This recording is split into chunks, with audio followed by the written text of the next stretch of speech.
how small can reality become, and how large can it grow? We will begin at the Planck length, the smallest scale our current physics can describe, and steadily zoom out. We will pass through particles, atoms, living cells, humans, planets, stars, black holes and galaxies, until we reach the observable universe. Let's begin at the smallest scale we know. The Planck length is approximately 1.6 times 10 to the power of minus 35 meters. It is not proven to be the smallest possible distance, but it marks a scale where our current physics becomes incomplete. Quantum mechanics and general relativity no longer work together, and spacetime may behave like a turbulent quantum foam. This remains theoretical. If an atom were enlarged to the size of the observable universe, the Planck length would be roughly the size of a football field. We now continue to the scale of elementary particles. According to the Standard Model, electrons and quarks have no known smaller components. Experiments have examined quarks at scales down to 10 to the power of minus 20 meters without finding any internal structure. The strong interaction binds quarks inside protons and neutrons. A proton has a radius of approximately 0.84 femtometers, and most of its mass comes from the energy holding its quarks together. When we zoom out to approximately 1/10,000,000th of a meter, an entire atom appears. At its center is a tiny nucleus, surrounded by an electron cloud describing where its electrons are likely to be found. Electrons do not orbit the nucleus like miniature planets orbiting the Sun. The difference between the size of the nucleus and the entire atom is enormous. If an atom were enlarged to the diameter of a football stadium, its nucleus would be comparable to a tiny grain of sand in the center of the field. The electron cloud would extend all the way to the stands. The region between the nucleus and the electrons contains no solid matter in the ordinary sense. Despite this, we cannot walk through walls or fall through the chairs beneath us. Electromagnetic forces and the rules of quantum mechanics prevent that from happening. Atoms combine into molecules such as DNA. Its double helix is only 2 nanometers wide, yet the DNA inside a single human cell would stretch approximately 2 meters if completely unfolded. Viruses measure tens to hundreds of nanometers. Bacteria and red blood cells are several micrometers wide, while a human hair is usually between 50 and 100 micrometers thick. Beyond this point, the microscopic world begins to give way to objects visible without a microscope. A grain of sand appears, followed by an ant, an apple, and eventually a human. An adult human is approximately 1.7 meters tall. This is the world our senses understand best. We can estimate the size of a room, the height of a tree, or the distance to a nearby building. But after only a few more steps, our intuition begins to fail again. A blue whale can grow to approximately 30 meters in length. It is considered the largest known animal ever to have lived on Earth. The tallest known living tree, a coast redwood named Hyperion, stands more than 115 meters tall. The tallest completed building, the Burj Khalifa, reaches 828 meters. Mount Everest rises approximately 8.8 kilometers above sea level. Compared with the entire planet, however, even the tallest mountain is only a tiny irregularity. Earth has a diameter of 12,742 kilometers.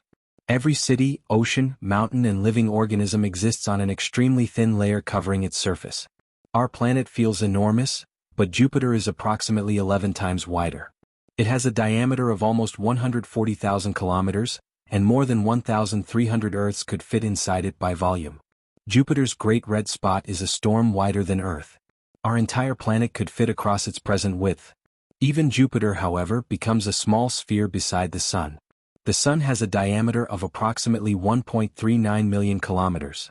About 109 Earths could fit side by side across it, while its internal volume could hold approximately 1.3 million Earths. It contains approximately 99.86% of all the mass in the solar system. Despite this, the Sun is a relatively ordinary star in terms of size. One candidate for the largest known star is the red hypergiant Stephenson 2-18. We do not know its exact size. Stars of this type have diffuse, unstable outer layers, making it difficult to determine where their surfaces truly end. Some estimates give Stephenson 2-18 a radius more than 2,000 times greater than the Sun's, but this figure remains uncertain. If the highest estimates are correct and Stephenson 2-18 replace the Sun, its outer layers could extend beyond the orbit of Saturn. Light can travel around Earth in approximately 1/7 of a second. Circling this star could take it almost 9 hours. Now we zoom out beyond the stars themselves. Neptune orbits approximately 4.5 billion kilometers from the Sun. The planetary region of the solar system is therefore around 9 billion kilometers across. Light would need more than 8 hours to cross it. Even larger is the event horizon of the ultramassive black hole TON 618. TON 618 has an estimated mass of approximately 66 billion suns. At this mass, its event horizon could have a diameter of roughly 2,600 astronomical units. The planetary region of our solar system could fit across it dozens of times. A black hole is not an empty hole in space or a solid black sphere. Its event horizon is a boundary beyond which no light or information can return to the outside universe. Beyond TON 618, we encounter an even larger structure belonging to our own star. The Oort Cloud is a hypothetical spherical shell of icy objects surrounding the solar system. We have never observed it directly, but it may be the source of long-period comets. Its outer boundary could extend approximately 1.5 to 2 light-years from the Sun. The entire Oort Cloud could therefore be several light-years across. Only now do we enter true interstellar space. The Milky Way is more than 100,000 light-years across and contains approximately 100 to 400 billion stars. Light would need more than 100,000 years to travel from one side of its disk to the other. The solar system, Stephenson 2 to 18 and even TON 618 would be far too small to see at this scale. But the Milky Way is not one of the most extensive galaxies known. According to some estimates, the galaxy IC 1101, together with its diffuse stellar halo, could span as much as 4 million light-years. Galaxies do not have solid edges, so IC 1101 cannot be declared the largest galaxy with complete certainty. Nevertheless, it is one of the largest known galactic systems. Galaxies then gather into even greater structures. The Coma cluster contains more than 1,000 galaxies and extends across more than 20 million light-years. In addition to its galaxies, it contains extremely hot gas and an enormous amount of invisible dark matter. Galaxy clusters are among the largest structures that gravity can hold together as a single system. At an even greater scale, superclusters appear. The Milky Way lies within a region known as Laniakea, which stretches approximately 500 million light-years and includes around 100,000 galaxies. Laniakea, however, is not one gravitationally bound object. Because the universe is expanding, its distant regions will not all move toward one common center. As we zoom out again, galaxies and their clusters become filaments within the cosmic web. Between these filaments are enormous cosmic voids containing far fewer galaxies. The Sloan Great Wall is one of the largest known structures of this kind. It stretches approximately 1.4 billion light-years. It is not a real wall or a single gravitationally connected object. It is an enormous pattern created by galaxies, groups and clusters. Finally, we reach the largest region we can study, the observable universe. It is approximately 92 billion light-years across. The universe itself is about 13.8 billion years old. The observable universe can be much wider than 13.8 billion light-years because space expanded while the light was traveling toward us. The observable universe probably contains hundreds of billions of galaxies, perhaps as many as 1 trillion.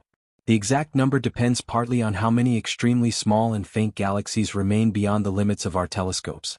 Its boundary is not a physical wall or a proven edge of existence. It is simply the limit from which light has had enough time to reach us since the beginning of the universe. From the Planck length to the observable universe, we have crossed more than 60 orders of magnitude. Beyond the observable boundary, the universe may continue much farther. But for now, this is where our journey, and our ability to measure it, ends. Thank you for watching, and I'll see you next time.